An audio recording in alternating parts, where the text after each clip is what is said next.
नमस्कार दोस्तों, योग आयुर्वेद में आपका पुनः स्वागत करते हैं। तो आज हम जल धनिया के सीड्स लेने आए हैं। तो आपको दिखाते हैं कि जल धनिया के सीड्स जो पकने के बाद कैसे दिखते हैं और इनका उपयोग किस प्रकार आप कर सकते हैं। तो देखिएगा। तो आप ये देखिएगा, ये जो है जल धनिया के पके हुए जो है फल है, ये इसके बीज हैं। तो ये जो बीज हैं ये बहुत ही नाजुक होते हैं, हाथ लगाते ज़मीन पे ही गिर जाते हैं। और इसका जो फूल है कुछ इस प्रकार दिखता है। और अभी जो है आज जो तारीख है 29 मार्च है। तो 29 मार्च को ये देखो सारा पक चुका है। इसके जो बीज हैं ये गिर चुके हैं, इस पर बीज नहीं है, ये हल गए हैं सारे। तो इसके हम बीज निकालने आए थे। और विशेषकर हम इस जल धनिया की जो है पत्तियों का यूज करते हैं ज़्यादातर। एक्जिमा या स्किन प्रॉब्लम जो होती है या छाजन जो होते हैं उस पर इसका प्रयोग कर सकते हैं। और इसका प्रयोग मैंने खुद भी किया है मेरे पैर पे। मैं आपको दिखा दूं कि मैंने इसका प्रयोग 2 महीने पहले जो किया था। अब जो मेरे पैर पे कुछ इस प्रकार दाग रह गया है। तो इसके बारे में पूरी डिटेल आपको बता देंगे कि इस किस प्रकार दिखता है।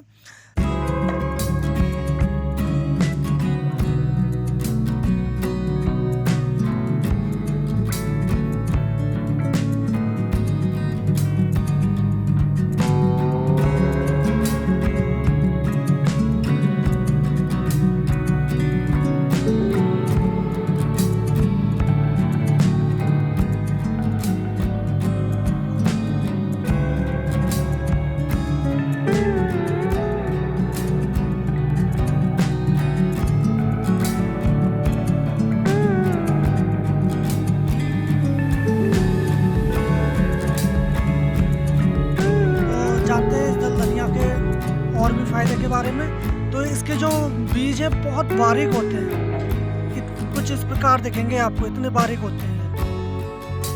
और ये क्योंकि मैं सुबह के टाइम में आया हूँ, सुबह के टाइम में ये आसानी से थोड़े बहुत मिल जाएंगे।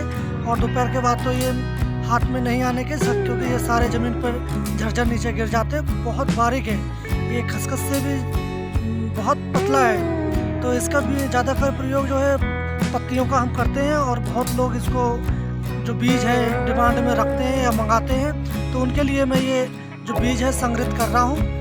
तो अगर आपको किसी को ज़रूरत है इसके जल धनिया के बीज के बारे में तो वो हमसे ले सकता है। हमारा जो फ़ोन नंबर है वो डिस्क्रिप्शन में दिया गया है। तो इसके पत्तियों को आप मसल कर, और जहाँ भी स्किन प्रॉब्लम है, सफ़ेद दाग है, लिकोडर्मा है या छाजन है, आदि जो बीमारियां होती हैं उसमें आप इसके पत्तों का लेप करें तो आपके वहाँ 4 घंटे के बाद फफोला पड़ जाता है। और जो कोई भी स्किन प्रॉब्लम होती है उसमें जो है बैक्टीरिया होता है जो मर जाता है। और फिर उसके बाद जो लगाने पर फफोला पड़ता है, आप उसके बाद नारियल का तेल या आप चूना का पानी या स्याही, इन चीज़ों का आप प्रयोग करते हैं तो आपके जो फफोला पड़ा था वो भी सूख जाता है और स्किन प्रॉब्लम आपकी धीरे धीरे ठीक हो जाती है। तो आप देख लें कि इस जल धनिया के जो सीड्स हैं सारे नीचे गिर चुके हैं ज़मीन पर। ये सारे ज़मीन पर है, ये बहुत, ये उसका जो है पौधा है, ये खुक्कल जो है इसका जल धनिया का। और उसके बीज जो है ज़मीन पर गिर चुके हैं, क्योंकि ये जल धनिया जो है पक चुका है। इसके बीज ज़मीन पर कुछ इस प्रकार दिखेंगे, ये देखिएगा, ये ज़मीन पर गिरे हुए बीज हैं इसके सारे। ये ज़मीन पे सारे बीज इसके गिर चुके हैं, क्योंकि ये बहुत ही बारीक होते हैं और आधे कच्चे आधे पके ज़मीन पे गिर जाते हैं। इसका कलेक्ट करना भी बहुत मुश्किल होता है।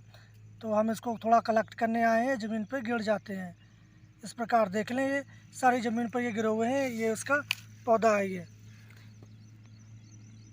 और कुछ लोग इसका प्रयोग जो है साइटिका में भी करते हैं और नपुंसकता में या गठिया में। इसके जो पत्तों को सुखाकर या इसके पंचांग को आप ले लें करीब 500 mg की मात्रा में, और आपका जो सौंफ अर्क है उसके साथ अगर सेवन करते हैं तो आपके गठिया में भी बहुत फ़ायदा देखा जा सकता है।